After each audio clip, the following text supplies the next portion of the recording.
All right. And welcome to Mythical Monster Investigations, episode 15. We're going to be looking at Krakens and sea monsters. I'm Archimage along with my co hosts, Shadow Fox. And Zed. and we are going to be taking a deep dive into sea monsters, which, well, there's a bit here, so let's get started. So, first of all, when discussing fear, the sea and the dark bear a very similar trait, and that is the unknown. Humans are afraid of the dark because they can't see potential dangers that may or may not lie in the darkness.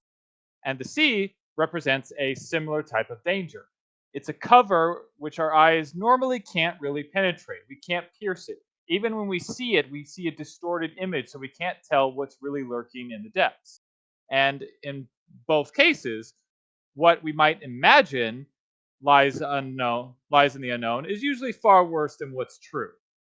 Yet there are occasions, however rare, that what is imagined and what is real can be one and the same. And with sea monsters, we're going to find out that this is one of those rare occasions where the truth and fiction overlap more than they disagree. So, to start, the sea. The sea in itself is a representation of utter chaos, especially in myths. In creation myths, in several creation myths across, the very world came forth from a primordial sea of chaos or a sea of darkness. The world was spawned from this abyss of sea life through a lot of myths, which I think includes even the Egyptian myths, if I'm not mistaken, but don't quote me on that. There's get really. I vaguely recall. I I think there's more sexual imagery involved in the primordial part. Well, no, there's an Egyptian myth about the primordial sea where all of existence came birthed out of a lotus plant, Yes. creating a bulb. Which, ironically, the image spawned the myth of the ancient alien light bulb of ancient Egypt, which is not a light bulb. It is a lotus plant with an air bubble, and that's not a filament in it. It is a snake, which you can see if ancient aliens ever put up an image that wasn't blurry. Okay, I just got to stop talking about ancient aliens. They just piss me off. Okay, but yeah, so the sea is kind of seen as this primordial force, but man would still try to conquer it. There would still be the great seafaring people that were going to attempt to conquer this unknowable force of chaos. And and as early as they tried to conquer it, if not earlier, there came forth tales of strange creatures that were emerged beneath the seas, creatures that were both mystical and fanciful to creatures that would rip you apart and kill you. Now, many people claim that these are just irrational fears, that these are just exaggerated stories, or best of all, that these are sea stories or fishermen's tales, meaning tall tales, which, oddly enough, the term tall tales comes from stories. Well, it is believed, it's not for sure, but they believe it comes from people trying to tell stories where the heroes are larger than life, hence the term tall tale.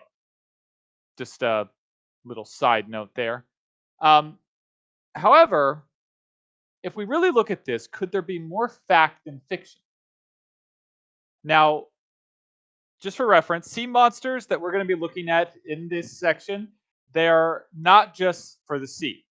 There's also monsters in large bodies of in large bodies of water, such as rivers and lakes. So we're going to be taking a look at them, as they're not technically part of the ocean, but they have their own monsters. Which, another one is quite famous, which we will get to a little bit later. And one big disclaimer: the Leviathan, possibly and arguably as famous as the Kraken, the great monster of the Bible. I'm actually not going to be covering this monster in this section of our podcast because of a few reasons. One is it is a biblical story. Two, there's no actual sightings of this thing. And three, Y- and most importantly, right now, I have no idea what the hell this creature is. Well, of course, there's no sighting. It killed everyone who saw it. Clearly. I mean, duh. Maybe, but because of that, I don't have a clue what the heck this thing is. Maybe we'll do an episode where we take a look at it, but it's not going to be this one. Because, again, I really don't know what this is, and the description told in the book of Job doesn't help. Yeah, I Because, know. again, I have no clue what this thing's supposed to be. I believe there's other banned books of the Bible that refer that it is a demon of hell at that point. Yes, there's a lot of ones. Like, Leviathan's supposed to be one of the 7 deadly sins, one of the prince lords of hell. I believe In it was. Supernatural, it's a bunch of weird creatures that eat people. Was it sloth or was it It's Leviathan? Yeah. Crap, I don't remember. I feel like it wasn't Pride. Pride, I think, was Lucifer. Was Leviathan, Because was it Wrath? envy. It was Envy. Really? Mm-hmm. Leviathan's Envy? I would not have pegged that. Like, it's the Leviathan, like, said to be the king of the seas in the Bible. Like, what the hell does it have to be envious about? Why I gotta be in the but sea? Why can't I have land? because most of the earth is covered in water. So I can't have all of it? No. I mean, that's probably what I was thinking. That'd be me. Okay, so bottom line, we're not going to be looking at the Leviathan in this particular episode, again, because we try to give reasonable and rational explanations for what could have created these myths, and I genuinely have no idea what the hell this thing is. Demon. Clearly. Thank you, Shadow R. Fox, for solving that mystery. Duh. I mean, that's easy. I mean, go to a scientist. It's a demon. Save you 5 hours. There you go. You're good. All right. Okay, so with Shadow R. Fox's great insight there, we'll be moving on. To the... Okay. So with most creatures, with most sea monsters that we're going to look at, we're going to notice that there are certain characteristics that emerge. Though not always. There's going to be outliers. But we're going to see that particularly for this first creature, which is the one whose image we go, the all-famous Kraken. Now, almost anyone who has even heard the term sea monster will probably think of the Kraken first. That will be the first image that pops into their head because it is one of the, it is arguably one of the most famous sea monsters out there with only 1 or 2 contenders. And when it comes to the Kraken, the only real description, when we start looking back, because Hollywood has just had fun with the Kraken, but when we look back, the most descriptions we get are something akin to this. And about the ship came from the deep great limbs that stretched clear to the main mast, only to come crashing down to drag the vessel and its crew down to a watery death. So when we actually hear accounts of the Kraken, all we really hear about are the tentacles coming up and dragging it down, to which, because of this, the name Kraken, which, as you know, whenever we look at monsters, we should start with the name. The name Kraken is either Swedish or Norwegian, and it means twisted or unhealthy, which, I'm not gonna lie, I get the twisted part, but I find the unhealthy a little strange. I guess maybe because the color. Why does that make sense? Because if you see it, you become unhealthy and you die. Kraken death. 1 to Kraken. 1. Shadow R. Fox Kraken jokes. Yeah. Well, I mean, if I was on this ship, I wouldn't be cracking any jokes. I would be sick, and then I would be dead. You would have jumped overboard the moment you got wind of it and swam back to shore, let's be Probably honest. would try to take a bite out of it. Or you would have tried to make Kraken gumbo, yes. Okay, I know you like sushi, but there are some limits, Shadow R. Fox. I mean, I've had octopus before, so... So, you see a giant tentacle, your thought is just, let's go take a bite. No, first thing I think is, I didn't know I was in Japan. You know, it's interesting you mentioned that because that actually has something to do with this, but I'll let you save your Japan tentacle jokes for when we get to it a little later. So have them prepared. Oh, okay. You already had them prepared, didn't you? Well, no, I was thinking, do I need to pull the iconic image of the You do octopus? not need to pull the iconic image. There's never a reason to pull that image. So basically, from this, we get a description of essentially a giant octopus or a giant squid, so a giant cephalopod. And now we should mention these creatures were actually discontested by scientists.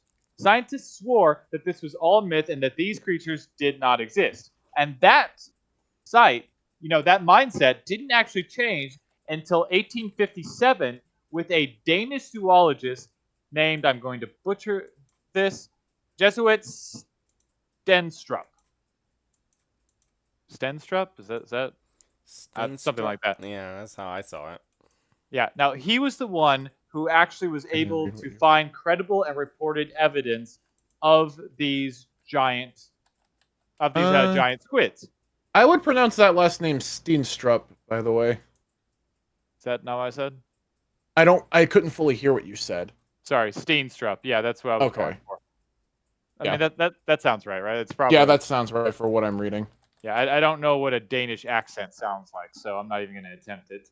I only know what a Danish tastes like, so. There you go. I don't even know that. Oh, I don't either. I just wanted to make the stupid joke. Hey, we're all about the stupid jokes here. Where was I going with this? So he's the one who is credited with proving that these creatures existed by presenting actual physical evidence, such as beaks of the giant squids, which, beaks were pretty hard to fake. So he's the one who kind of showed this. And then in 2004, which was late, 2004, the giant squid was officially photographed and videotaped, which it's not going to help Shadow R. Fox's upcoming jokes, in Japan. They were the first. Yes, it was the Japanese who were the first to get official images and live footage of these creatures. While some had washed up on shore, this is the first evidence of them alive, or the first video evidence of them actually alive and swimming under the sea. Any comments, Shadow R. Fox? Oh, I didn't know it was in Japan. I legit thought you meant the classical tentacle image from Japanese art that spawned all the tentacle stuff we see coming out of Japan nowadays. Yeah, which is creepy. So, of course, the country that gets the image of a giant squid is Japan. And read into that what you will. But anyway, this is now a documented creature. We know that this thing exists. And we also know we have a rough estimate that these creatures can reach anywhere from 33 to 43 feet long, which is pretty bloody big. I mean, that's a big squid. And the thing is, these are not the biggest out there. Scientists believe there's actually a much bigger species of giant squid, which they very cleverly named the colossal squid. Yeah, scientists are not always creative with their names. In fact, actually, they're rarely creative with their names, now that I think about it. Most of the so-called creative names are just descriptions of the creature in Latin. But never mind. Where was I going with this? Okay, so the colossal squid, which they believe to be even bigger, though they're not sure how much bigger. The only evidence they have that these colossal squids even exist are remnants of their beaks that they found in sperm whales that have been dug in and being able to remove. So however big these creatures are, they attack some of the biggest prey on the planet. Now, whether or not they succeed, of course, we don't know. But if they're still around, they have to be getting nourishment somehow. Was these beaks in their belly or embedded in their skin? Embedded in their skin. Okay. Okay, so they wanted a snack. Pretty much, yeah. And what better snack than a giant sperm whale? Like apparently this is what the crew hunting. This is what Captain Abram hunting Moby Dick should have grabbed. He should have grabbed a giant squid to protect him. And then that Squidward taking his leg. Right? But to be fair, it wouldn't have been a very easy thing to do, as these things are supposed to dwell deep in the ocean, which is why we really haven't have much evidence of them. It's very rare that we ever see these creatures. And the And Antarctic. yeah, and they often are in the Antarctic. So sometimes they will be seen after having gone lost or because of mating or feeding rituals or things like that. That's the only time they're seen. Now, squids are not normally aggressive unless they're feeding or, oddly enough, distracted by shiny objects. Squid attacks are rare, but they do happen. And mostly it's when they're feeding. But other than that, they're usually very passive creatures and don't normally harm anyone. So, why would there be legends about them attacking boats? Well, theoretically, because squids, as we've said, do attack whales, as we've shown by remnants of their beaks in actual whales. From beneath, a squid looking up through the sea, as we've said, the sea makes things murky, it makes things hard to see. That's the same from under the water as it is from above. So a ship on top of the water being looked up at could theoretically look like a whale or some kind of creature that the squid might try to attack. Now, this is a hypothetical. This is what people have theorized. We don't know for sure, and I'm not sure if there's any actual evidence of a squid attacking a ship other than the stories that sailors have brought back. But it is plausible that a mass from under the sea could look like potential prey. At least to me. What do you guys think? I can see it. Right? I think the envy thing now makes most sense. Squid like shiny objects. Leviathan, envious of shiny, wants some shiny stuff. Who's to say? Maybe the pirates had some coins. Shadow Arfox, the Leviathan's not the Kraken. And I'm just thinking maybe Pirate of the Caribbean had it right. The Leviathan's not the Kraken.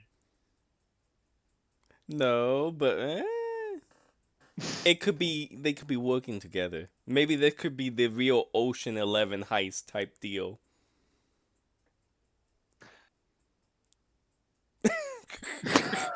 I could tell.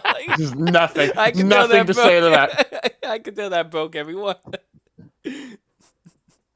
Ocean's 2+. Leviathan and Kraken. Ugh. One So- gun hole, the other's a charismatic attitude. So basically, the Leviathan being the demon, the plan is the Kraken attacks the ship, distracting the sailors, while the Leviathan transforms into a human, steals the treasure, and gets out, with the Kraken then coming up safely unharmed, and then they split the loot. Well, you gotta have the double cross in there. Okay, who double crosses who? Clearly, the Leviathan double crosses the Kraken. That's why we found dead giant squid bodies on the shore. And yeah, we just gotta keep playing with that, and then the sperm whale come in and it wins the whole game in the end. It was just pretending to be the prey so it could get all the money in the end. Have you even seen Ocean's 11? No, I haven't actually. I can tell. But that's what happened, right? Sure. Sure. I've actually never seen it either, so I don't know. Oh, me neither. I just know it's not about an actual ocean. Oh, God. How did we... I'm surprised you haven't thrown up a poster of Ocean's 11 at some point. I probably should. No, you don't. Okay. Moving on. Where was I in this? Whale ships. Ships look like whale from underneath. Okay, right. So we normally don't attack unless they're feeding or defending their territory. That's how they sometimes may interact with sailors. Blah, blah, blah. And of course, they attack with their tentacles. Which, well, yeah. What else would they attack there? So while this story basically turns out to be true, there are still some exaggerations to it. But notice there's not a lot of exaggeration. The most it is that maybe it's a bit bigger. So funny enough, this shows that exaggeration only really plays if it needs to be exaggerated. Now we're going to explore that a little further, but I just want to point out that the story of the giant squid attacking pretty much is true. There are actually giant squids and colossal squids. So this is a story that is actually not exaggerated that much. And with that notice, to talk about how things are exaggerated and how this has definitely played a part in our culture still, it's a good time to play Who's That Monster Pokemon, which I will give it over to Zed for relation to the Kraken. Give me a second. Let me get the text up. The yeah, I'll preventing wait you for the cue. I'm preventing you from putting an Ocean's 11 poster up there. Well, I knew I it was like about how a heist, but what I looked it up very quickly. There's no ocean present. It's just a heist, and I'm like, well, that's false advertisement. I thought the heist. I thought for the whole time Ocean 11, it was a heist on the ocean. No. Okay, I'd like to point out you refuse to go into the ocean anyway. So what does it matter? Well, I mean, I just wanted to know that Ocean 11, it was a heist in the ocean. But no, it's just some random heist in the casino. That's boring. I mean, anyone can do that. While I...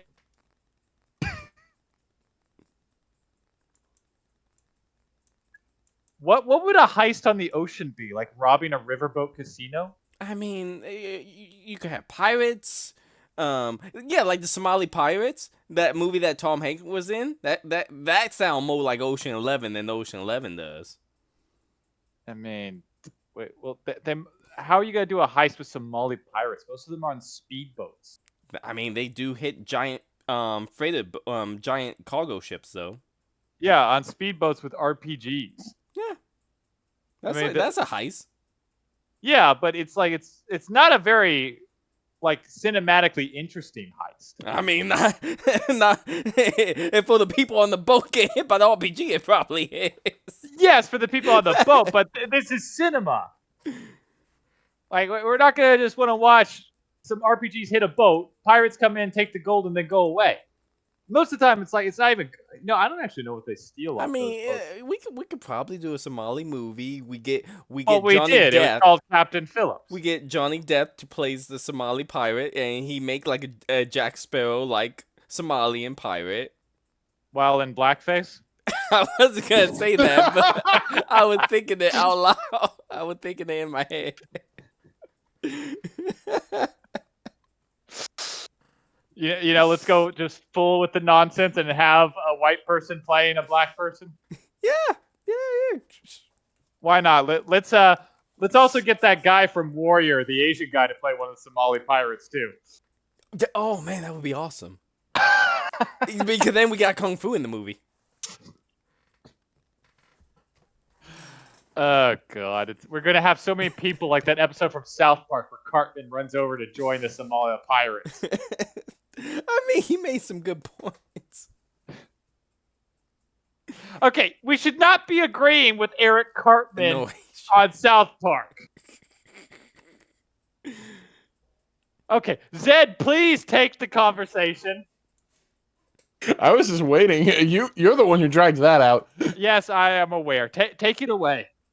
All right, so to represent both sides of the Kraken, be it octopus or squid, we have both Tentacruel and Malamar. Oh, did we want all the others octopus as well? You can put up the other ones as well. That's completely fine. Okay, I just figured Tentacruel was the closest because, well, I think it's in the name. I brought the whole cast in, so we got Tentacruel, yes, and then Malamar, if we're representing octopus, what is if we're representing octopi, we also need Octillery and Grapploct. What is the weird bird thing? That is Malamar. That is Malamar. That is a squid. It's upside down. It's upside down. Oh. Can it go on land or? Oh yes, no, that thing can go on land. Ironically enough, I think that might be the closest to the Kraken because you mentioned people getting unwell, and all of its Pokedex entries talk about how it hypnotizes people to make them do what it wants. Oh, yeah. And it has a beak. Okay, I'm just saying. Now that I look at it, I realize that it's upside down. And Also, I really hate obtaining them. because you gotta turn them upside down. You have to turn the system upside down. What? Why? Because that's the whole point of its of that Pokemon is like basically it got the special ability that contrary whenever moves that would normally be negative have the opposite effect. So negative move have positive effects and positive move have negative effects. So to keep with that notion of topsy-turvy, in order to evolve it, you have to turn your game system upside down while it's evolving, and it will evolve into Malamar. When the heck did this become that weird riddle with the one person who tells you only lies and the other only telling you truths? Oh, Pokemon got About 15 generations ago. yeah, Pokemon lost the plot long ago. And Malamar, I honestly I keep thinking of a candy bar. Is there a Well, candy bar named Malamar? I feel like there's a candy bar named Malamar. No, there's not a candy bar named Malamar. I probably should have included the Inkay as well. Yeah, but Inkay doesn't actually hurt you. It No, just exists as a nice squid. It doesn't hurt, but since it Ha! is, There is a candy named Malamars. There is? Yeah, Malamars. They're a cookie. My bad. Oh. Still, what? Yeah, there is a cookie named Malamars. yeah, Hang that on. sounded like a candy, so that makes sense.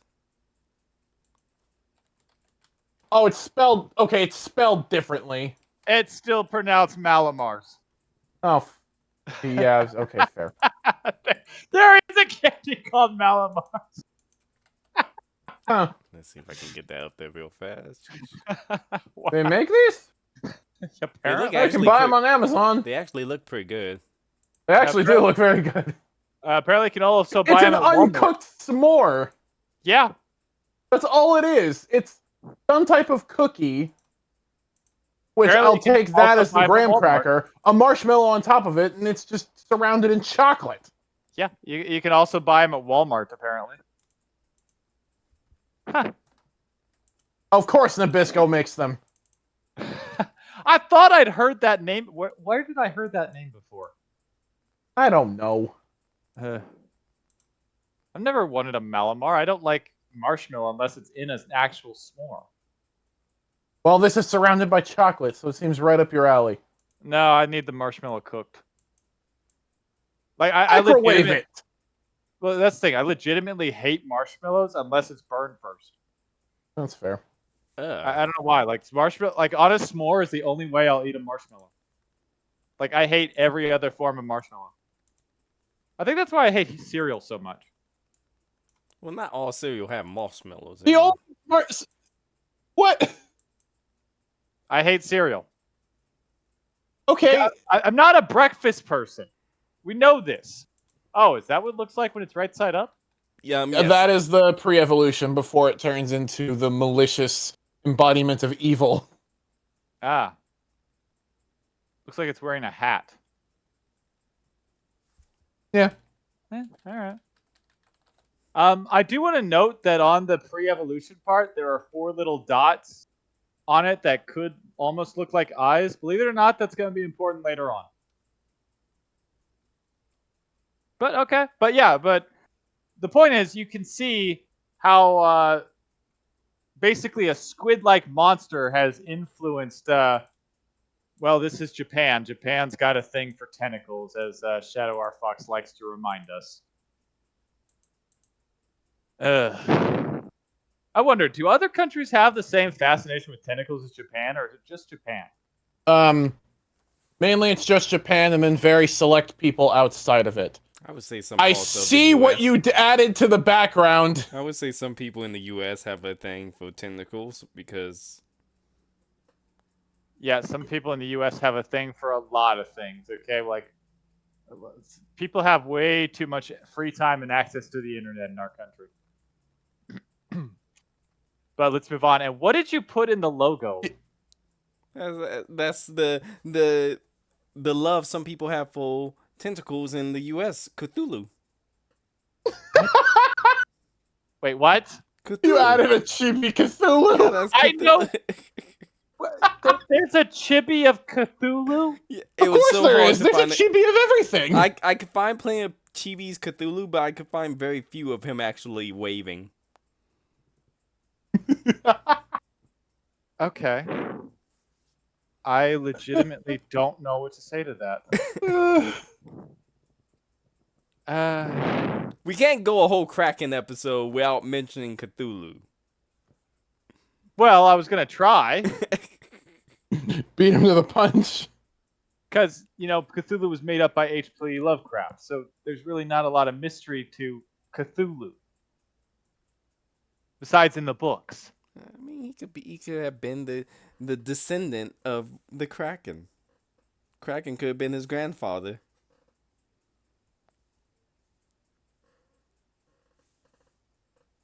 I'm gonna move on.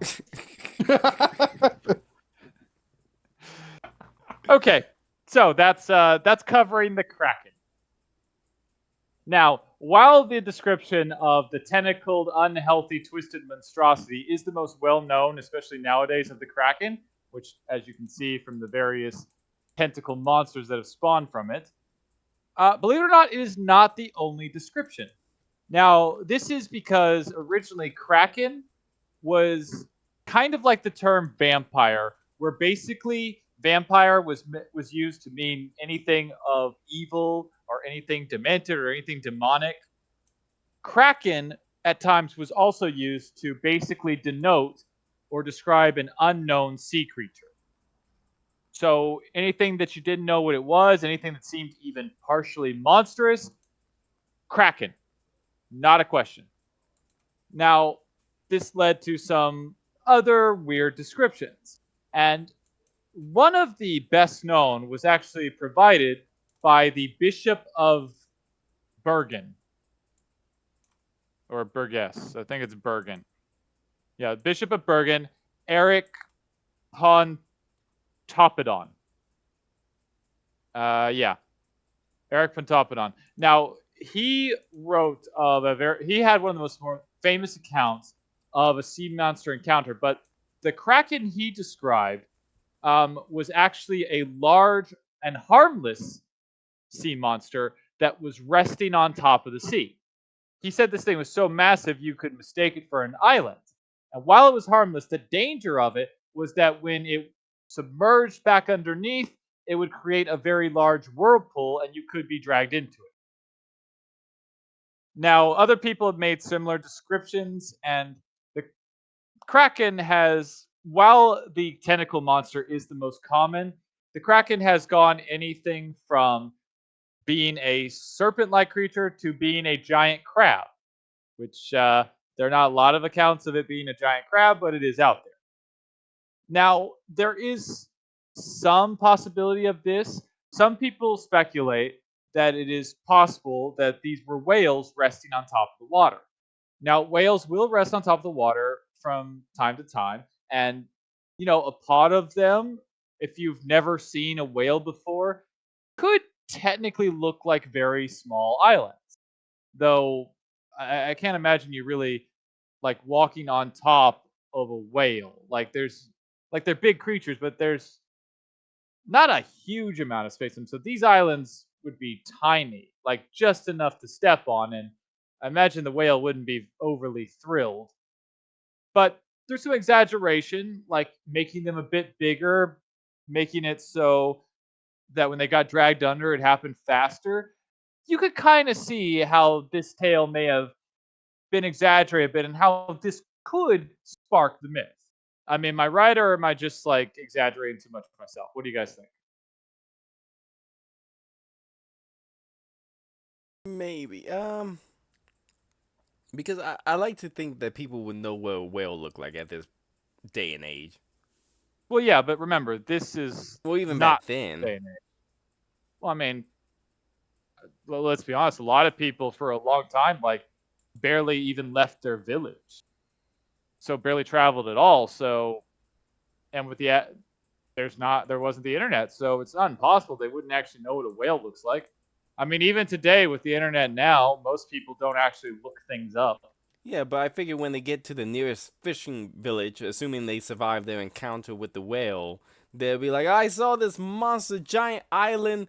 Oh, you just saw a whale, you dumb idiot. As we got the do you see that? And then they point to a dead whale skull on the wall. It's like, yeah, Well, yeah, I would assume that some people came out on it, but if it's a bunch of people who don't know what a whale is, once the story starts to spread, it's hard to stop. I mean, it's like rumors in school. Like, how fast will a rumor spread before it's found out that it's completely BS, but the rumor just sticks around? I'm still thinking about the giant crab. Really? That it was necessary to have the. What is that? That's from Moana. Oh. Oh, right. The singing crab with the gold on it. I still can't figure out if that scene was good, ridiculous, or unnecessary. All of the above. Excuse Bless me. you. Thank you. Yeah, nah. That's a good way to describe it. All of the above. Okay, so yeah, could be a whale, but to be fair, we're not sure. And these kind of stories are pretty far behind.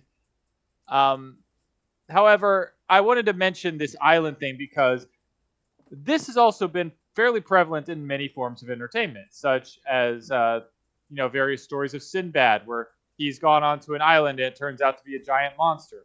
Aladdin and the King of Thieves, which, if anybody remembers Aladdin and the King of Thieves, the third animated Disney movie about Aladdin, um, there was an island on top of a giant turtle, which is generally there's a lot of giant turtle myths, including Avatar: The Last Airbender, that had giant lion turtles, I believe, that could Yes. have entire islands on them. Which I'm not gonna lie, weird concept, but pretty cool.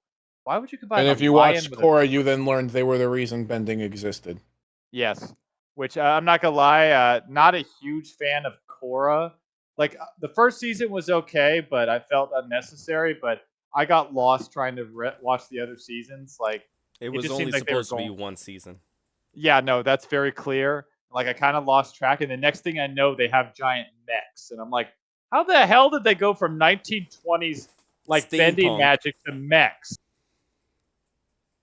Sorry, what? Well, no, they was steampunk and then they went to mechs. Yeah, like what the hell happened? It was just it was weird, but where was I going? But yeah, no. My point was the Avatar Wand story. Was that it? Yes. Yes. Yeah, the Avatar Wand story was actually pretty cool. Like I like those two episodes. I think Um, the giant sea turtle, that's or giant turtle island, that's, I believe there's a Chinese myth about that. no, yeah, there's a Chinese myth that the world is on the back of a giant turtle. Yeah, I don't know why it's on a giant turtle. I think that's where Stephen King got the idea for the giant turtle It. in his book It, and I'm still also mad we in never the got to see that in the movies. yeah, it's also in the Dark Tower series. Which look, I'll admit the Dark Tower series is good, but I'm sorry, Stephen King, your ending sucks. End the book. Don't start it over again. Yes, I'm still pissed about that. Um, you know what? I don't need to get into that rant. So anyway, like I said, most stories about the Kraken are more giant squid-like. So the giant squid, I think, is more likely. And there's also stories such as world famous Homer's The Odyssey, which most people know the Odyssey is part two, well, kind of part two of the Trojan War. So not a lot of people actually like to read the Iliad because, look, the Iliad's a hard read, okay? And so's the Odyssey. But the Iliad is more about the wrath of Achilles, and the Iliad actually ends with Achilles having killed Hector. And then the Odyssey picks back up with the Trojan War, where Achilles dies, Odysseus tricks the Trojans into letting him in, and then he goes on his 10-year voyage to get back home, and he's faced with a whole bunch of obstacles, including a very horrible obstacle where he spends 8 years screwing a goddess. Which, I'm sorry. Like, I feel bad for his wife, who is, sitting at home trying to call off suitors while he's like basically on an island for 8 years, literally dicking around.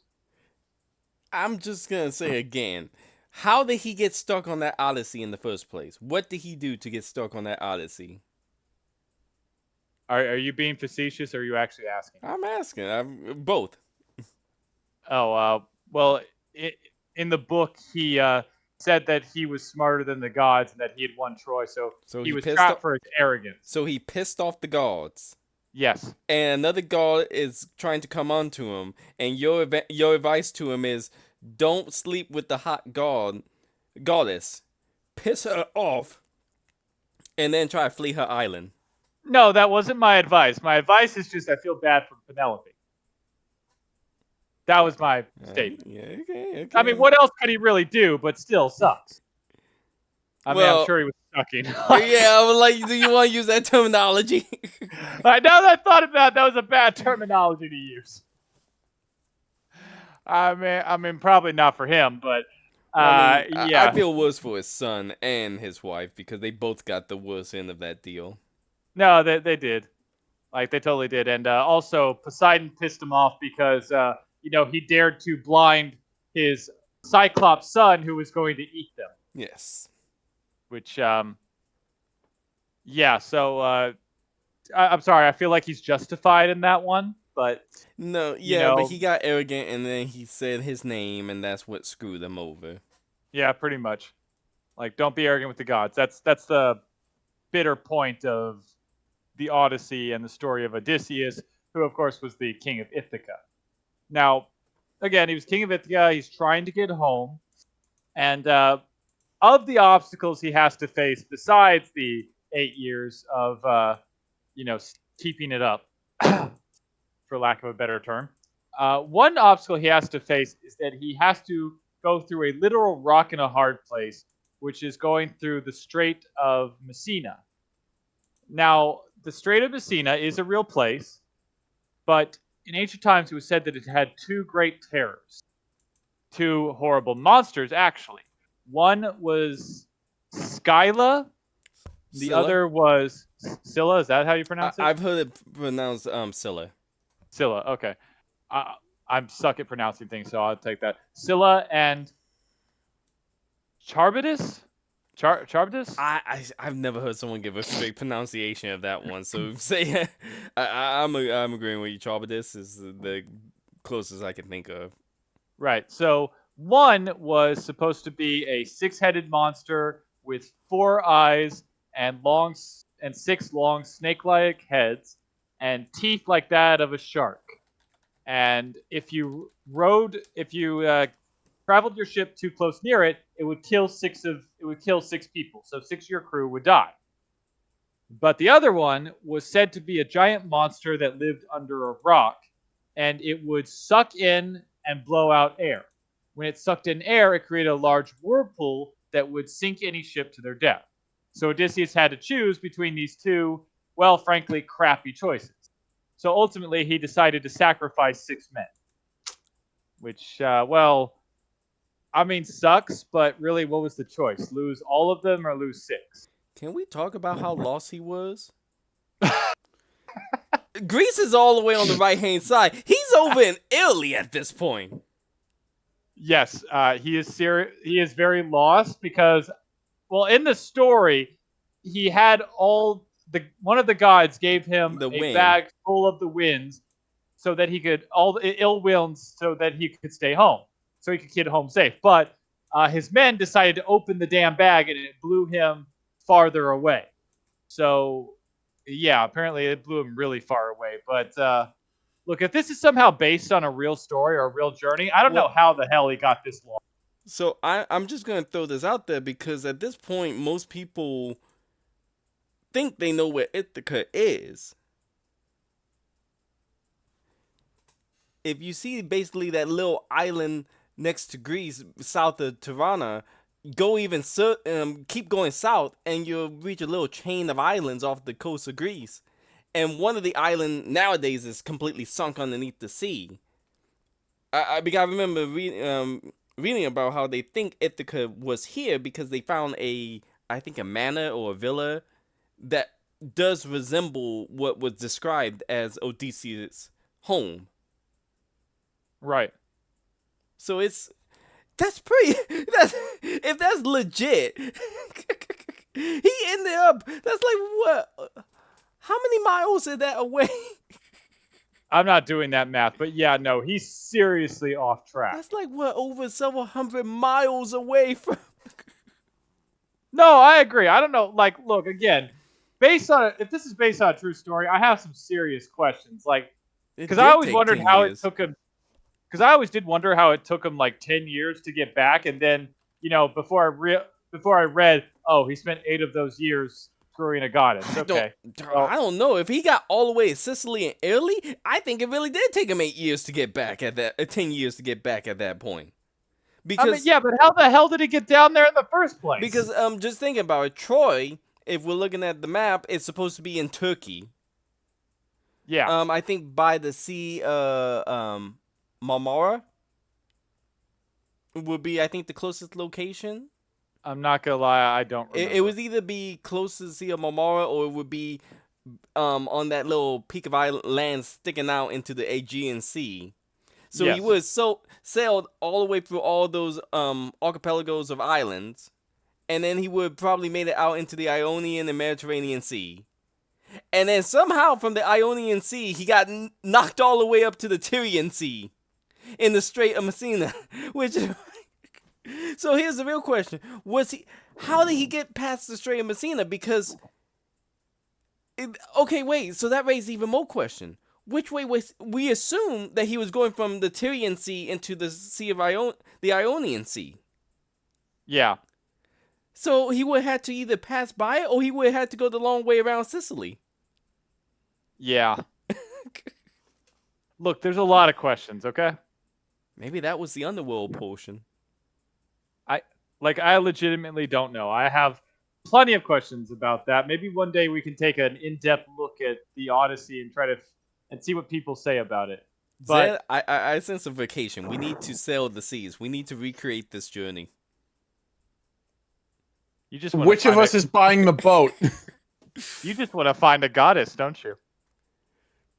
Well, he's going to find the goddess and then throw us overboard and leave us to fend for ourselves. That's what's going to happen. The chance is too high I'm going to end up on the island with Cersei, so I don't want to be a pig. Fair enough. Okay. Fair enough. Okay. So before, we've got to get a whole bunch of... I mean, I'd be down for the sea venture. The only issue is I don't know how long that's actually going to take, and I don't have a boat. And we got to get the Greece boat, so we all got to row. Oh, God. Fuck no. I think we could do some modern technology here. Cut down.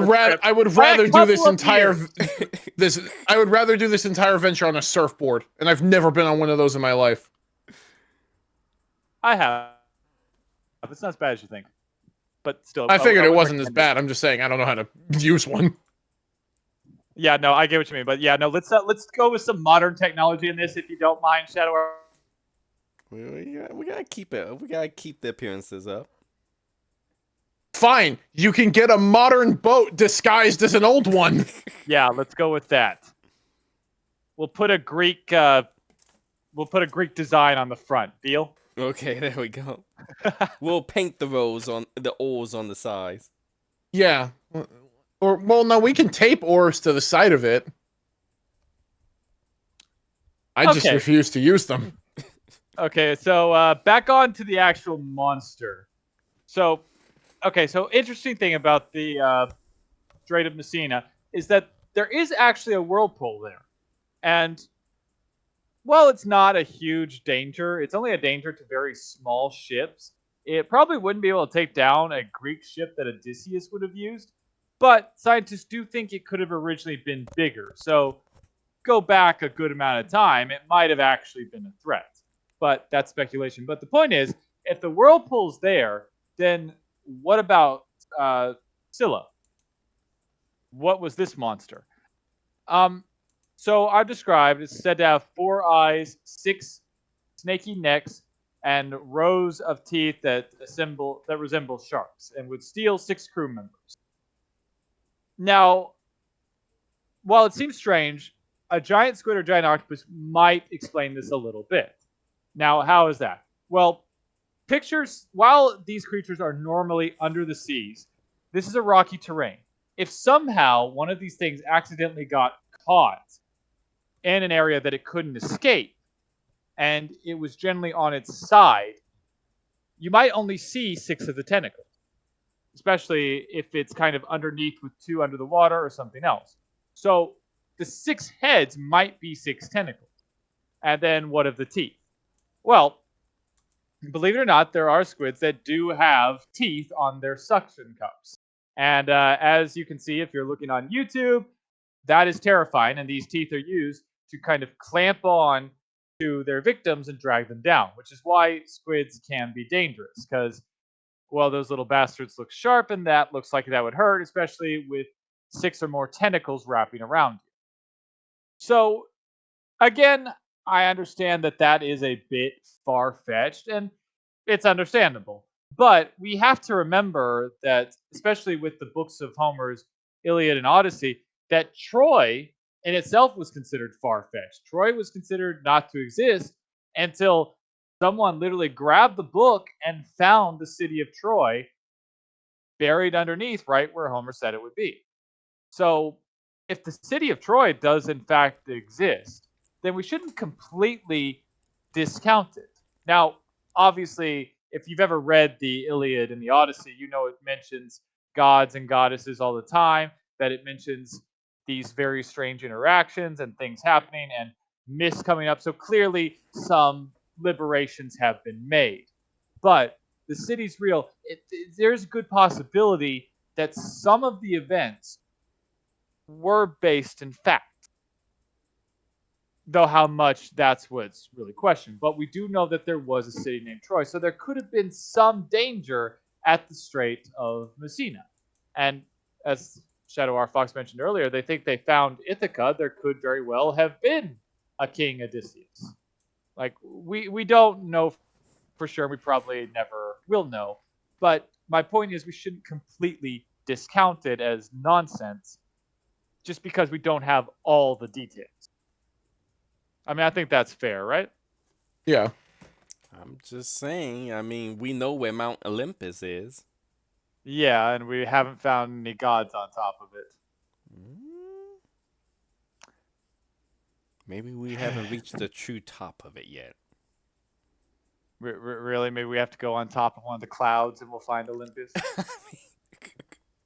How many planes fly over Mount Olympus? I think quite a few. Oh, damn it.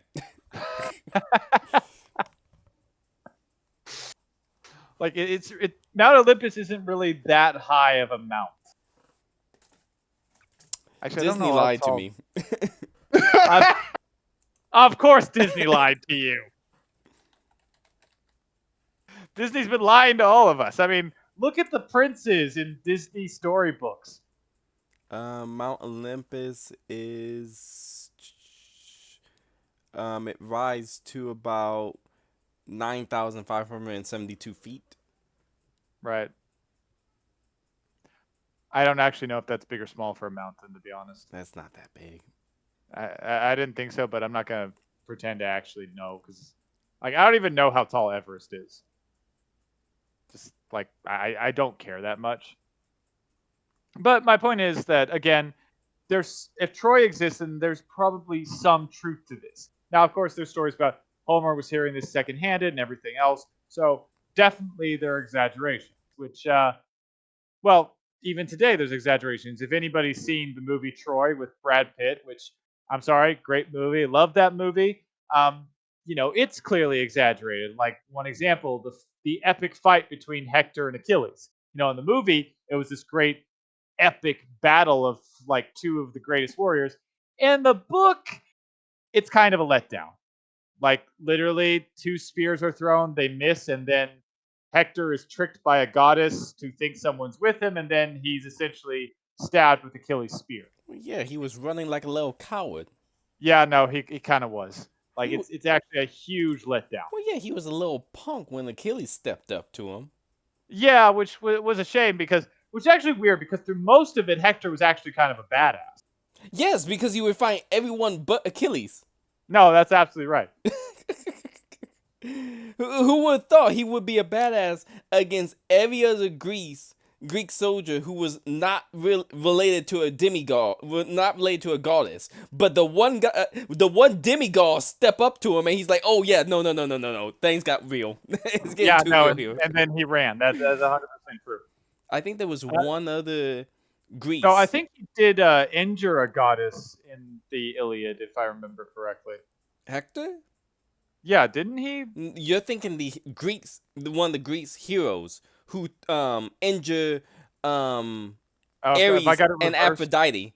Okay, yeah, I've got it reversed. Yeah, Sorry. you got reverse because the I don't think there was anyone on the Trojan side who managed to. They did try to attack Athena, but Athena is too competent to get. Yeah, okay, that's what I was remembering. I couldn't remember who did what, but yeah. So, but anyway, like clear exaggerations. Which also, I'm sorry. Side note: Netflix came out with Troy: Fall of a City, which annoyed me for one thing. Like there were a few things that annoyed me. One, they made Achilles black, which I'm sorry, Achilles was described as having golden blonde hair, so he clearly was not black. But here's the thing: they clearly did it for inclusion. And the thing is, if you were going to try to include a black person in the Iliad, why not actually include the actual black person? Oh, the Memnon, prince from Numon, that was it. Who was also a demigod. who was also a demigod and almost killed Achilles. Yes. Like, Oh no, go ahead. no, in the book, Memnon was almost kills equal. He injured Achilles. He's the one that drew blood first. It was in fact stated that they did not know which one of them would win. Like the fates. I remember that scene specifically because Zeus had to take out the scales of fate, and he couldn't tell which one was going to win because it was dead. It was dead even between the two of them, and they Exactly. both the mothers who were goddesses. Who, ironically enough, Zeus was. I don't think lovers. No, he wasn't lovers to either one of them. He was just out. He was friends with them because the mother of Achilles helped Zeus when the other gods tried to rebel against him. She was the only goddess who stood beside his side and got help for him. And I don't remember what the goddess of Numidia, Numan, did, but she was also an ally to Zeus, I believe. Yes. So this was a dead even fight, and it was a good fight. But what did Netflix do? Like, oh, screw that. We don't want to talk about the actual black person in the Iliad. Like, no, we'd rather just change some other white character to be black. It's like, you have an actual black character. Yes. Why not just include him? And you've got an 8-episode series. You've got plenty of time to include him. Well, not only that, he actually did have a part besides fighting Achilles. He actually, before he ever fought Achilles, took his forces brought several victories to the Trojan forces outside the walls of Troy. Yes, he was a competent fighter and he helped in victories. Like, that's my point. There was a whole character there. Why didn't they use him? Like, I'm sorry, but that still bothers me. But I'm not gonna lie. What bothers me most about this 8-part series, what bothers me the most about it is not the race swap. It's not the complete lack of including the actual black character. It's the fact that it was boring. The series was so dull. You had Achilles wielding 2 swords against 5 Amazons, and it was boring. How do you make that boring? Yeah, I will argue that that was the thing I didn't like the most was that they when they got to the point where what was the name of Achilles' friend slash possible Patroclus. When they got to the point where Patroclus died and it was supposed to be the wrath of Achilles, that's like the climax of the actual Iliad. That's Yes. the high point. This is Achilles.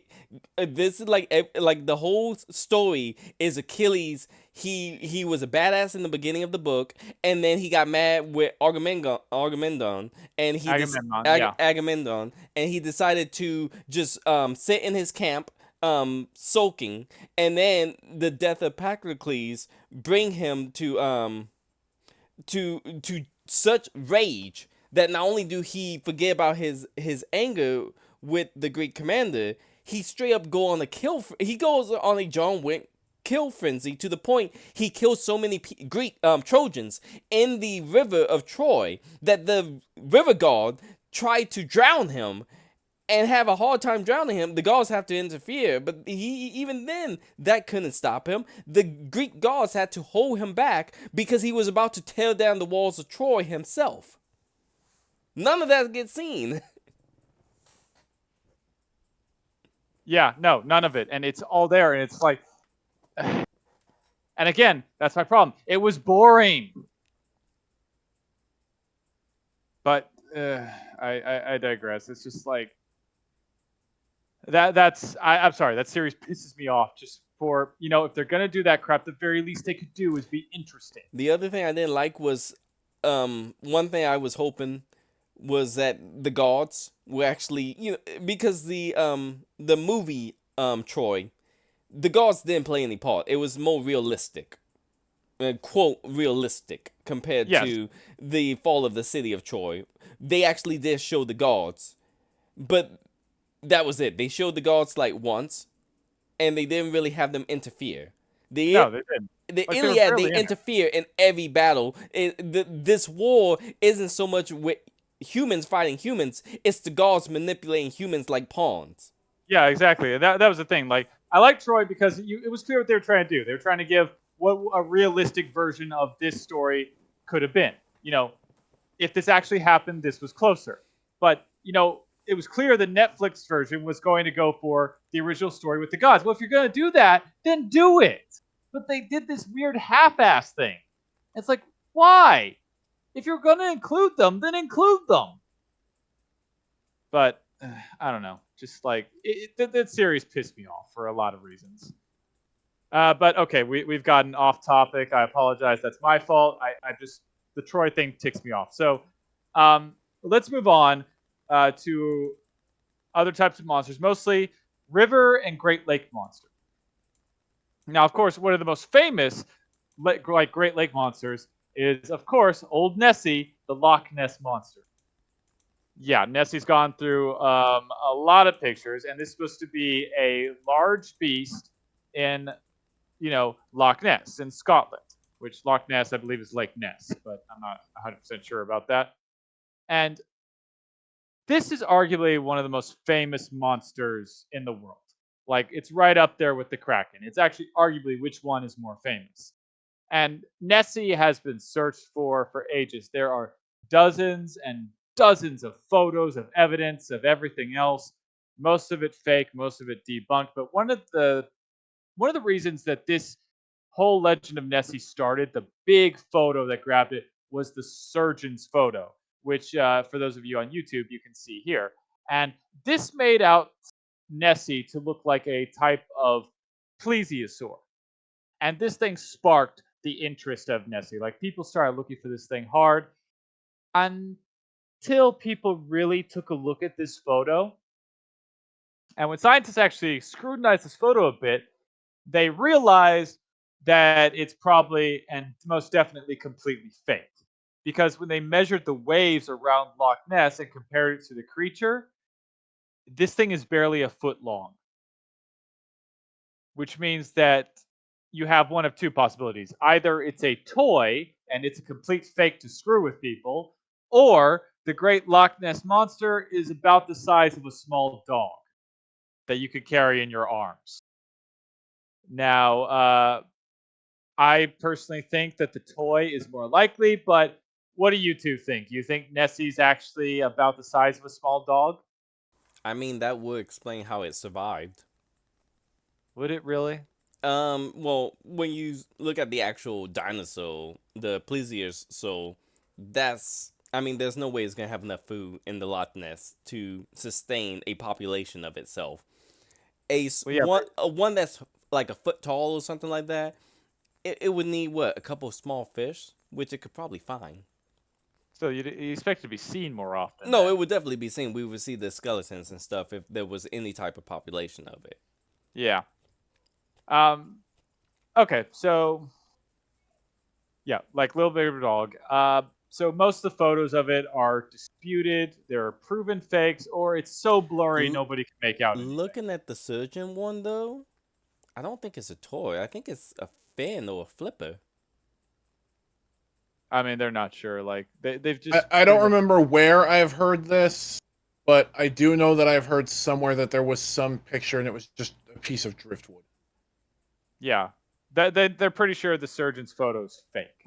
Because it Yeah, just so I looked don't like know a what flipper. that is, but It looked like a flipper, some type of marine like you were saying like the for one of the other pictures will refer to that it could be Yeah, like the fin of a not a manta ray but a manatee. manatee. manatee. Yeah, it looked kind of like that, similar to that I mean, it could be.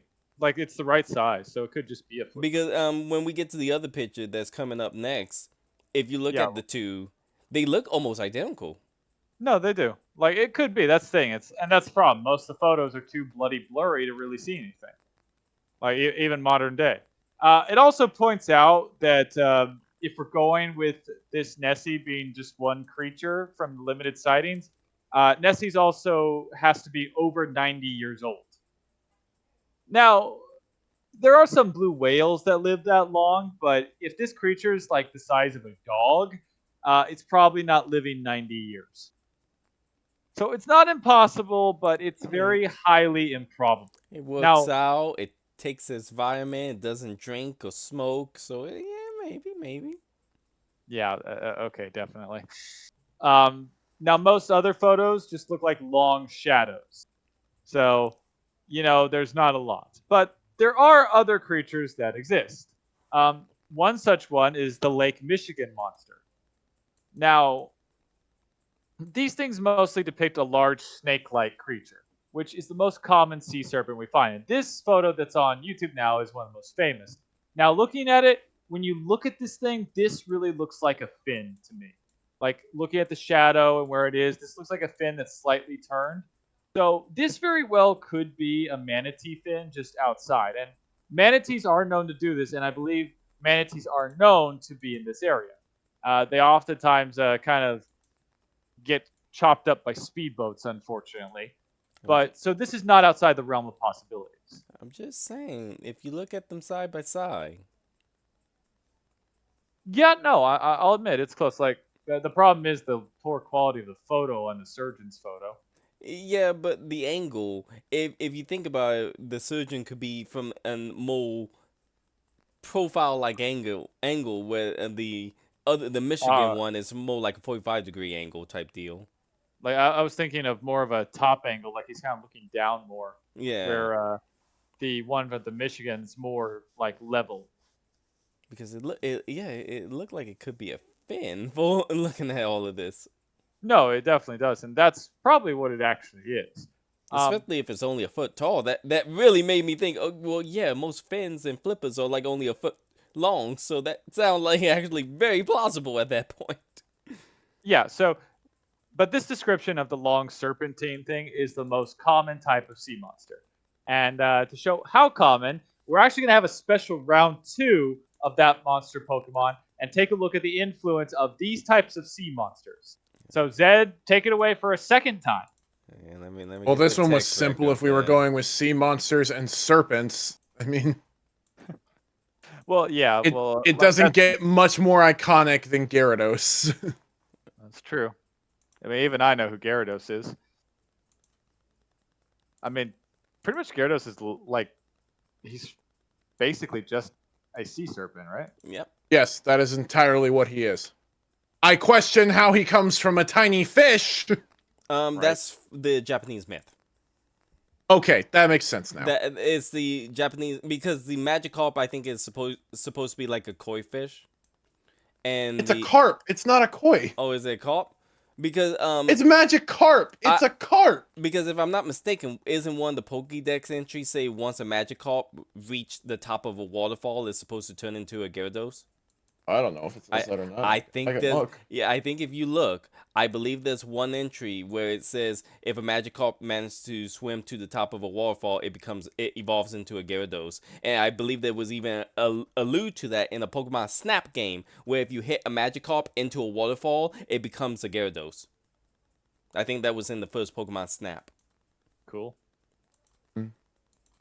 Because I just I mean, I see I see very interesting dex entries such as this one that says Magikarp is a pathetic excuse for a Pokemon that is only capable of flopping and splashing. That's what the Pokedex says. It is said to be the world's weakest Pokemon. No one knows why it has managed to survive. God Damn. Okay, yes, I was right. Magikarp evolution into Gyarados is based on a legend about how a carp that leaped over the dragon gate would become a dragon. Okay, so that well, it's not a dragon. And okay, sorry, it's not is sorry. That was it. It's Chinese. The Chinese have a story about a carp that swim upstream and crosses the dragon gate and becomes a dragon once it crosses that threshold. There you go. And that's what Magikarp is based upon. Okay. Makes sense. At least there's some logic. Yeah, nothing to it. in this mentions it getting to the top of a waterfall. It might mention it in one of Gyarados' entries. Because yeah, it was always Jesus Christ! Uh-oh. I don't know. One of a feeble, pitiful imbecile of a Pokemon that is nonetheless very hardy, but still, really? What the hell? Damn. What? It's not- I mean, I get that it's just a fish that flops around, but you don't have to be mean to the fish.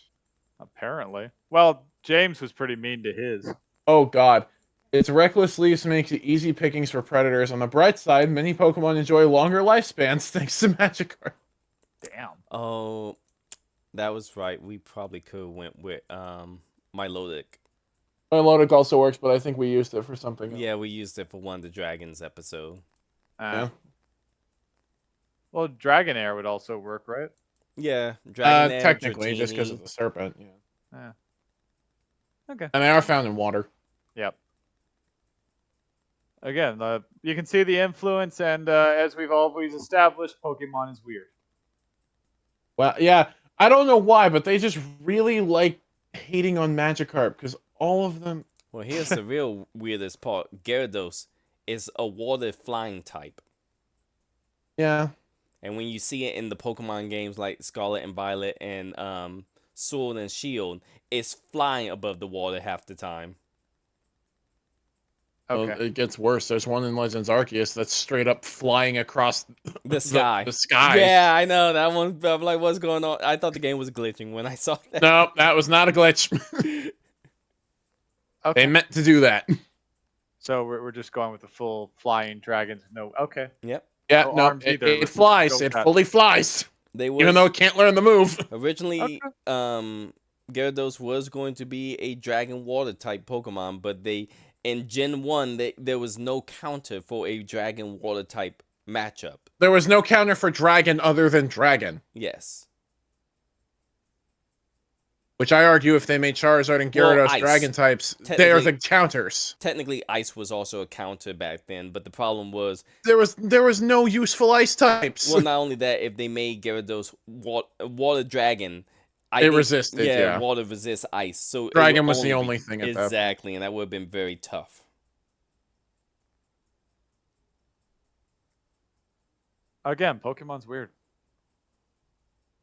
Okay, so yeah, as you can see, these are the most common sea serpents, and these are not the only legends that have spawned from it. The other type of sea serpents that, again, are described as snake-like are the Olaus magnus sea orm, which was reported in 1555. Cape Ann, Massachusetts sea monster, reported in 1639. The Bishop of Greenland sea serpent, reported in 1734. The Gloucester sea serpent, reported in 1817. The sea serpent of HMS Douglas, reported in 1848. And the Stronsay beast, found in 1808. All of them descriptions of a large snake-like creature. So, like I said, this is the most, despite the Kraken and Nessie being the most famous sea monsters out there, the majority of sea monster sightings are usually serpentine. And this may make sense when you consider the creatures that actually lie beneath the earth, beneath the waters. Because I was about to say beneath the earth, I don't know why. Beneath the waters. Because you'll find that our oceans are really, really weird. And there are stranger things than the Kraken line. And several sea creatures, real ones, could very well be responsible for these stories. One such, and one that has been confirmed to have been mistaken for a sea serpent a lot, is the oarfish. Now, the oarfish is a very large, elongated, ray-finned fish. And they mostly live in temperate and tropical oceans, but they're very rarely seen. And these species can grow to a staggering 36 feet in length. So these are big fish, and if you've ever seen one, they are odd looking. If you haven't, look them up. They're silvery red fin fish. They are alien looking in every way. In fact, when I first showed this to Shadow R Fox, he was asking me if they were extinct, which is understandable. They look prehistoric. They are bizarre creatures, and they are very big. But as far as I can tell, they're mostly harmless. Now, the next one is also a very big fish. It is not harmless. This is the alligator gar. Now, this is another rayfin fish, and it's the largest breed of gar family that often inhabits freshwater in North America. And the largest alligator gar that has ever been found, or I should say the largest ever properly reported, was supposed to be about 10 feet in length, which is 4 feet taller than I am. So, that is a really big fish. And alligator gars, they've got sharp teeth and they are mean. They're a very tough fish. Some people say that their skin is actually tougher than an alligator's. And they're a mean fish. Like they will bite and they're aggressive as all get out. Which I don't know. Have you guys ever seen an alligator gar in person? No, I didn't know what they were. Yeah, that's a good thing. Again, they're aggressive buggers.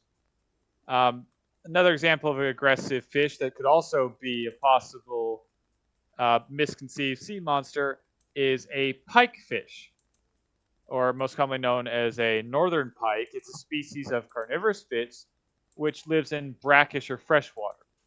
And these have measured at about 59 inches in length, so it's not a massive comparison, but all in all, it's still a pretty large fish.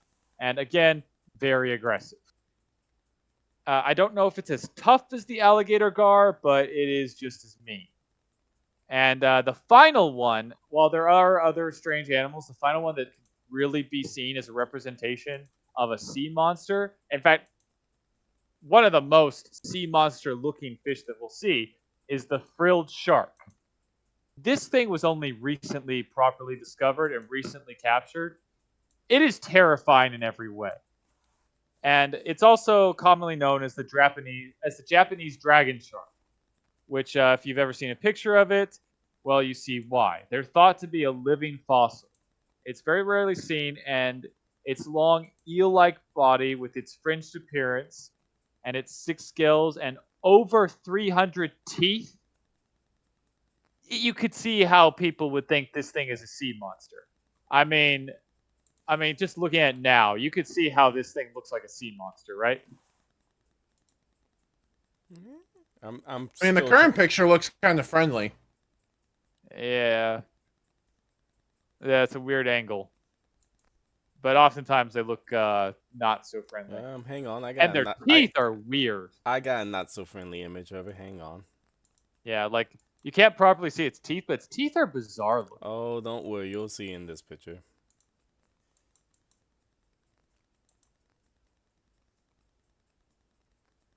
Yeah. Yeah, you see those teeth? Like The Yeah, curved it has teeth angle. are clumps of like teeth. they're little tridents almost. They're very bizarre. But yeah, this is a strange creature. It's not very seen. But each one of these creatures can grow to very big proportions, especially for their species. And well, you can see why they'd be considered monstrous.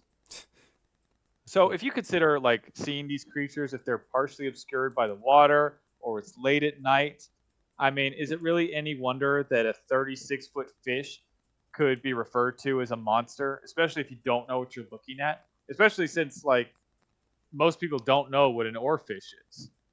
I mean, heck, I barely knew before I started researching this. So when you look at this myth, these myths of sea monsters and krakens, what should be noted is that there's actually not that much exaggeration to it.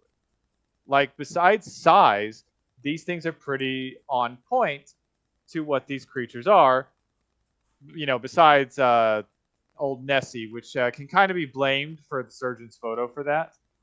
But as you can see, my point is that when it comes to creatures that are really bizarre and fantastic, exaggeration's not needed as much. So what it shows is that the more interesting the story, the less likely it is for exaggeration because a really good story doesn't need it. So when we're looking at ancient tales, if it's really, really bizarre, we might want to think that maybe it doesn't have as many exaggerations as we would assume. But that's my interpretation. What do you guys think? Mm, I I'm mean, just back then, I would wholeheartedly agree. The thing is, nowadays, with time and a lot of details can get lost, it's a lot more likely that even if it is like that, that it can be fully made. True, but again, the Kraken But has like for certain things, I completely agree. yeah. No, it depends, but my point is like some stories, while seeming fantastic, have been proven, especially with the Kraken, has been proven to be pretty on point. Like Right. as a giant squid, the Kraken was pretty on point and not that exaggerated. I mean, at most size. So, you know, we shouldn't just. My point is that we shouldn't just discount myths right away. There might be more truth to them than we know. I'm just saying, maybe if you look at the continent of Africa, it could be the Leviathan. Just taking one long nap. What? So you're saying the entire continent of Africa is Uh, like the giant turtle with something on its back. It's just the Leviathan. yeah. I mean now Pangea all makes sense. That's why it split off from South America. It was swimming away. Tectonic plate. Psh, no, giant sea monster. That's the logical answer. Zed, can you deal with this? I can't.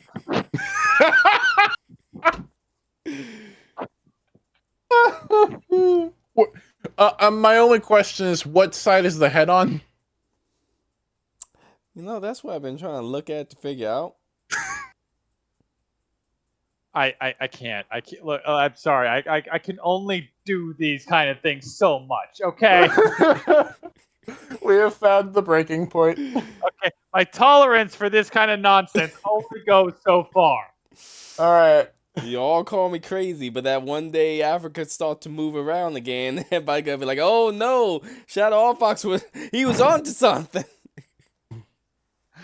Oh God. You know that probably is going to happen. I'm just going to go. God damn it. Lunatic crackpot theory on YouTube proved to be right. Africa's one giant sea monster. Oh God. As it turns out, Monster was playing possum for thousands of years as part of a giant gold heist. It was just taking a nap. Oh yeah, no, it was taking. Yeah, it was doing the heist. I forgot the heist thing. The Ocean 11. Ocean 11, the Leviathan's plan. Become Africa, wait until pounds and pounds of gold have been mined and diamonds, and then once all of it's been depleted, Steal wake it. up and steal all of it. Makes perfect sense. Just gotta watch out for the sperm whales. Yeah, you never do see those sneaky bastards coming, do you? We say this, but Netflix is probably already writing the script for a movie like this. You know, it wouldn't surprise me. God. It's gonna be terrible. If not Netflix, I can see James Cameron making a movie about this. Right. If anyone. Did anyone ever actually watch the Avatar sequel? I still need No. to watch it. I never watched either of them. I can't bring myself to watch the second one because I did not like the first one. I don't think I'm gonna like the second one because the second one sounded like a lot more with the first one. And it's supposed to be like 3 hours long. Yep, and it's all about the water.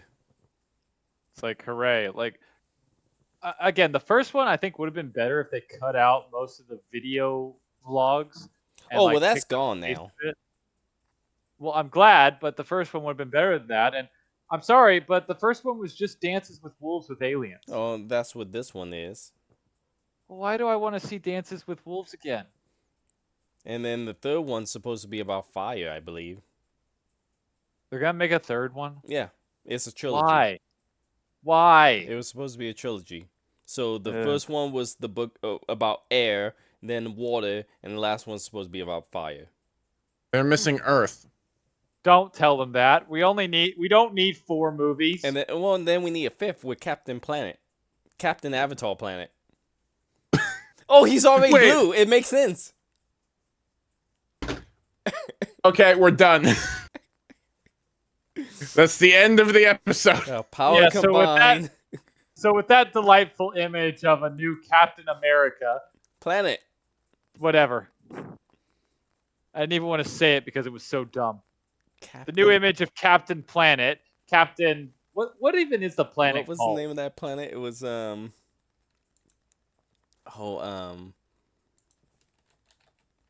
jeez, what was? Pandora. So new Captain Pandora.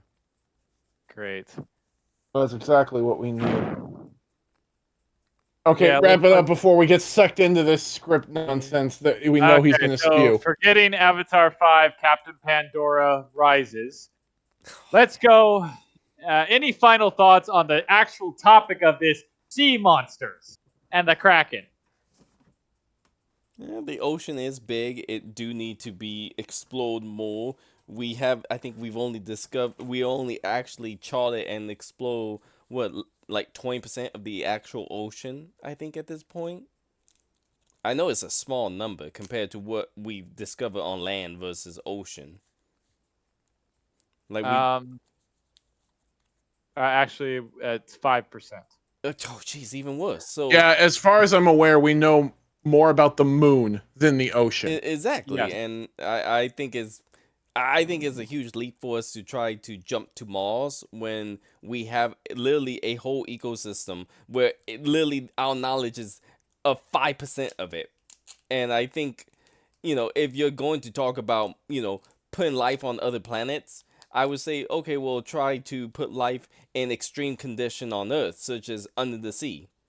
Because, No, I agree. I mean, in theory, if you could sustain life in a harsh condition like that, putting them on Mars would be like the opposite, where Mars, I think, have slightly less gravity than Earth, but more than the moon, I believe. I think Earth is 9.68 and Mars is 3.68 or something like that.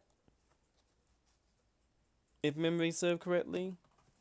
I'm sorry. Were you asking? Yes. I'm sorry. No, sorry. Mars was has 6. Mars I think. has roughly 40% less gravity than Earth. Yes. Sorry, I thought you were. I didn't know you were asking me. I apologize. No. Okay, yeah. Okay, I was right. Mars is 3.71. Earth is 9.8. Yeah, Mars. Sorry, I didn't make that clear. Mars has about 1/3 of the gravity of Earth. So I mean, in theory, if you could figure out a system for life under the sea where the pressure of the ocean, oh jeez, I'm not even gonna try and measure that. No, I refuse. Yeah. So I mean, in theory, you just do the opposite. If you could do it under the sea, just do the opposite on Mars to deal I'm with not the. gonna lie. With you guys have heard me rant about Elon Musk's Mars things. Like again, Elon Musk's rocket technology is impressive. It really is. It's innovative and great. The problem with cultivating Mars is you've got to solve the gravity problem Yeah. because our bodies are built for this planet's gravity. Like that's the thing. Like no lower gravity and no gravity does bad things to the human body because our bodies are built for this planet. So until you figure out artificial gravity, we're not colonizing Mars in 10 years because Elon Musk isn't even working on this. We might get a rocket to Mars in 10 years. That's very possible, but we won't be able to stay there. See, I'm just saying we need to explore the sea because people often Yes, no, say I agree. we were born too late to be an explorer. And I'm like, no, you wasn't. Just explore the sea because clearly none of that has been discovered if we're only sitting at 5% discovery rate. Yeah, exactly. And like we need to do more of the Captain Nemo thing and explore seas. Like he had an entire world under the ocean where he was farming and everything. Like there's a lot in the sea that we don't know. I mean, 5%. That's ridiculous. I mean, hey, you may find Atlantis, and the Disney movie Atlantis may actually be a future telling of of things to come. Dibs on the Princess Kita. Everyone will have dibs. Too bad. I'm calling dibs right here on this. I've got documented evidence. I called dibs. I can't wait till they find it and it's just a bunch of bones and stuff. I know. It's like, damn it. I'll still take it, but damn it. Hey, Atlantis was a very underrated Disney. It was a very good movie in my opinion. I mean, I liked it. I thought it was great. I didn't mind the sequel. I didn't mind the TV series. Wasn't the sequel a TV series? I think so. I can't tell because I remember. I think there was a sequel movie and a TV series. Yeah, and I believe the TV series was split into like a 3-parter or something like that. I thought the sequel movie just was the TV series. Like Maybe. No, I don't think it was. Like, wasn't it like they tried to make a TV series, but they couldn't get enough for it, so they just made a sequel movie of 3 episodes of the TV series? I think it was like Return to Atlantis, I believe. I thought it was Milo's Return. Milo's Return, that was it. Wasn't that it? I thought that was it. Am I wrong? I don't Hang actually on. know. I never looked it up. It was sequel. Kraken, Team Atlantis.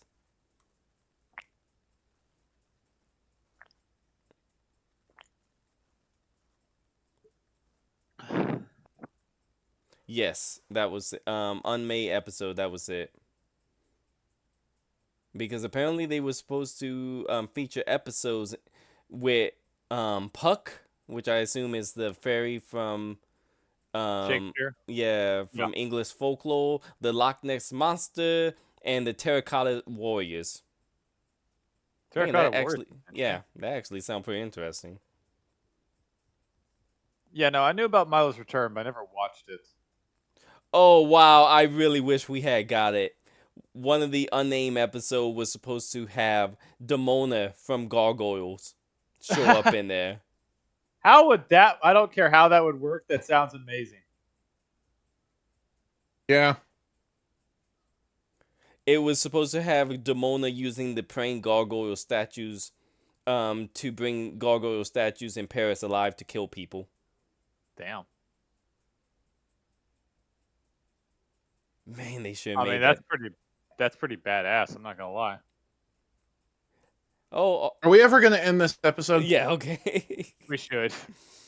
Okay, with that, no, that's all I got. Okay. See y'all next time. Yep, next time. Au revoir.